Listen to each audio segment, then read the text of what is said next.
Alors on est sur une de ces terrasses complètement incroyables dans le Jabal Akhdar à Oman, où pousse depuis 300 ans cette rose, cette Damascena, qui ici prend un caractère complètement particulier. Là, je sens en même temps que je te parle, il y a quelque chose d'extraordinaire qui se passe ici et qui nous indique vraiment qu'on a une combinaison tout à fait unique de choses qui se réunissent pour faire de cette rose la façon dont elle nous parle et l'odeur qu'elle exprime. Alors, on est tout début avril, la campagne est bien commencée, elle est un petit peu en retard cette année, mais on est sur ces dates de campagne qui sont typiques de la rose d'altitude, qui fleurit bien avant les roses de plaine, qui typiquement sont plutôt du mois de mai, du mois de juin surtout. Ici, c'est fin mars, début avril, et ça va durer pendant 3 semaines. Et donc voilà, on est en pleine récolte de la Rock Rose d'Oman, de cette fleur fabuleuse. Ici, il y a des pluies qui sont vraiment très très abondantes, un climat qui est parfaitement adapté à la rose. Là, les pluies maintenant se sont calmées, le soleil arrive, la chaleur commence à s'exprimer, et c'est la combinaison des deux qui va faire qu'on va avoir une récolte exceptionnelle. Là, on le voit sur les branches, on le voit à ces boutons, là, c'est chargé de boutons. Il y a la fleur qui éclot aujourd'hui, il y a celle qu'on va ramasser demain, et puis il y a tout ça qui nous indique qu'on va encore ramasser pendant au moins sur ce verger une dizaine ou une quinzaine de jours. Alors, il n'y a pas de rose sans eau, bien sûr.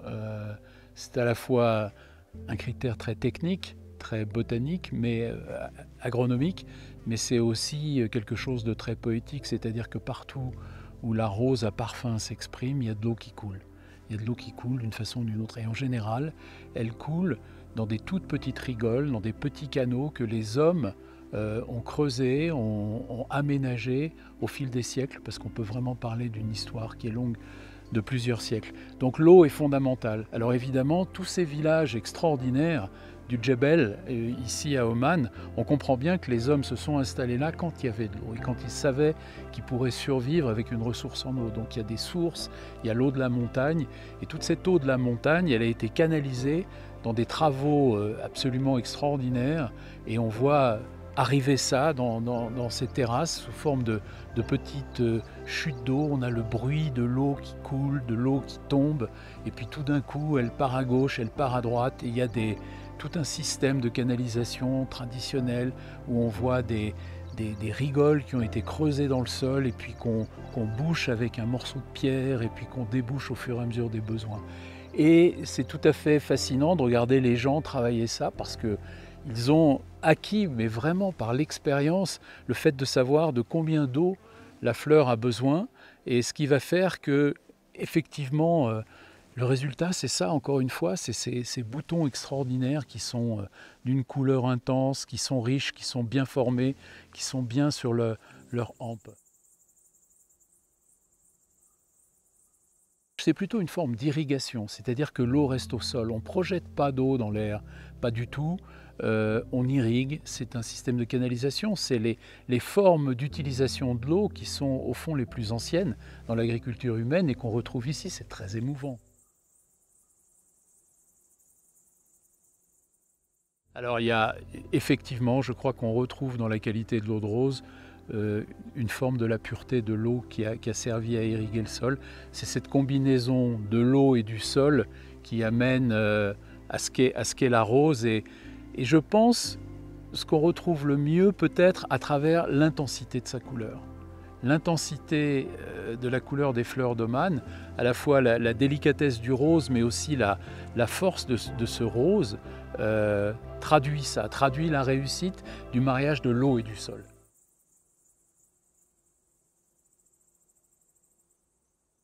Alors le sol a toujours un impact très important ici. Les sols ils sont magnifiques. Même chose, je pense que c'est le résultat du travail de générations de fermiers. Quand on regarde le sol au pied des rosiers, il est couleur cannelle. qui est en général un signe très positif. La rose adore ce genre de sol. Ce sont des sols qui sont riches mais qui laissent très bien filtrer l'eau aussi. Donc on n'a pas du tout de sol compact. Donc moi je découvre évidemment que c'est un type de sol tout à fait idéal pour la croissance des roses. Et il n'y a qu'à voir d'ailleurs la taille des rosiers. La taille qu'ils atteignent juste après quelques années, c'est tout à fait remarquable et tout à fait magnifique.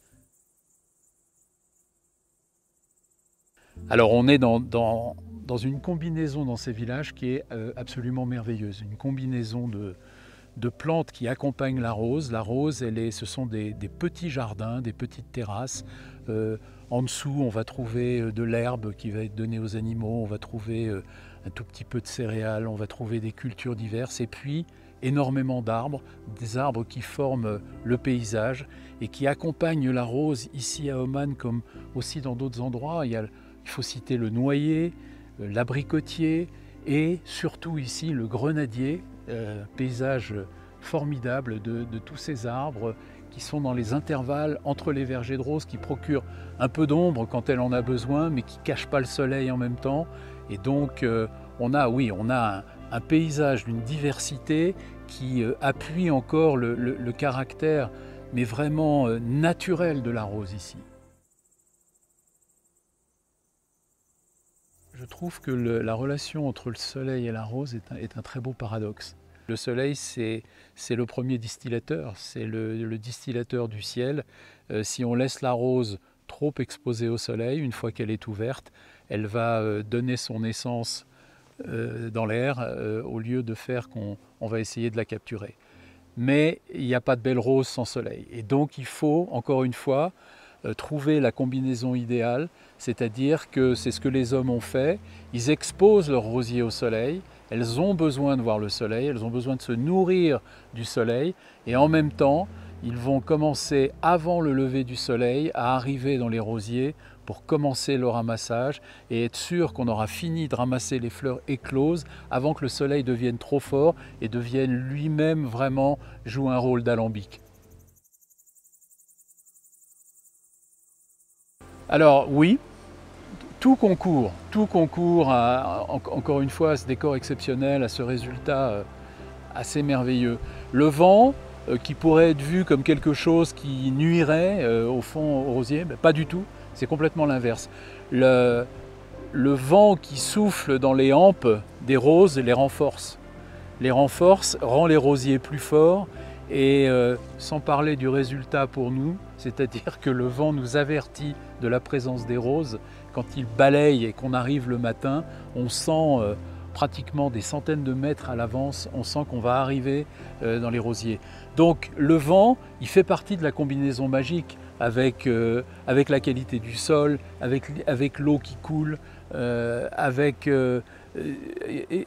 vraiment tout concourt à faire encore une fois que cette rose d'Oman, elle est absolument exceptionnelle. C'est la traduction de tout ce qu'on vient de dire, c'est-à-dire que c'est des milieux un peu enchantés. On a le sentiment d'arriver dans des jardins préservés de tout, qui ont échappé à tous les malheurs du monde, qui sont là. Effectivement, on entend les oiseaux chanter, on voit des vols d'hirondelles. L'hirondelle est très souvent associée à la rose dans beaucoup d'endroits dans le monde. Et c'est formidable. Et puis, comme tu dis, les insectes, oui, souvent on voit arriver les scarabées dans les fleurs, et quand les scarabées sont dans les fleurs, c'est un signe de très bonne santé, c'est un excellent signe. Donc voilà, des vergers dans lesquels il n'y a absolument jamais d'intrants qui sont utilisés, qu'on fertilise avec des fumures animales ou avec des composts végétaux. On aimerait quelquefois se dire mais si beaucoup d'autres choses sur la planète pouvaient être à l'image de ces rosiers. Oui, bien sûr, et là je crois que ça traduit encore, finalement on a ici sur cette terrasse à Oman le témoignage de ce qu'a pu être l'agriculture des temps anciens. L'agriculture dont on s'occupait sur des petites surfaces avec beaucoup de labeur, du labeur des hommes, du labeur des femmes. Selon les pays, c'est plus les femmes ou les hommes qui cueillent les roses, qui s'occupent du ramassage des herbes. Euh, et, et, et vraiment, quand on voit le résultat, quand on voit les jardins qu'ils ont réussi à produire, ça procure beaucoup d'émotions parce qu'on se dit qu'ils ont réussi à faire durer ça encore aujourd'hui. Et ça donne surtout une grande envie, c'est de les aider à préserver ça pour l'avenir, pour faire que ça ne s'arrête pas, que ça ne s'arrête jamais. Alors les périls habituels, je veux dire, du monde qui change et notamment du monde rural. Bon, ici, c'est tellement beau qu'il y a du tourisme qui commence à se développer. On peut s'en réjouir, on peut se dire aussi, ah, il ne faudrait pas qu'il y ait trop de monde et que ça soit trop envahi pour que finalement on préserve juste un petit bout pour les visiteurs et puis que ça ne soit pas exploité de façon rationnelle. Il faut s'assurer, c'est très important, il y a des enjeux, que ces roses, elles vont continuer à servir de revenus au même titre que les grenades des arbres pour les gens qui vivent ici et que ça soit vraiment une source de vie. Il faut absolument démontrer par l'investissement de gens comme à moi que réellement, pour un paysan des hauteurs de Man, du Djebel, ça vaut la peine de garder ces terrasses en rose et qu'il faut absolument qu'ils continuent à les cultiver et même les encourager à en planter davantage. Tout à fait. Quand on voit la beauté de ces rosiers, de ces vergers de rosiers, la qualité des fleurs, on aurait envie d'en faire 10 fois plus. Et franchement, c'est tout à fait jouable. On voit bien qu'il y a des tas de terrasses qui ne sont pas utilisées aujourd'hui et qui ont quand même été le produit, là encore, du travail des hommes. Ce serait une belle récompense que même quelques décennies après, on arrive à réoccuper ces terrasses et à y replanter de la rose. Alors moi, j'ai aucune inquiétude, si je puis dire, là-dessus. Je ne crois pas qu'il faudrait vraiment des machines extraordinairement avancées pour être capable de récolter les roses mécaniquement. Et si on le faisait, on récolterait beaucoup de feuillage, il y aurait vraiment énormément de problèmes. Moi, je crois que partout où il y a des roses, il y a une tradition, elle est enracinée dans le passé. Les gens ont une forme de passion, même si ça ne leur fait pas pousser des cris. Ils ont une forme de passion. Ils savent que, attention, ça dure 3 semaines par an, c'est pas un truc de toute l'année. Donc ça reste quelque chose d'exceptionnel.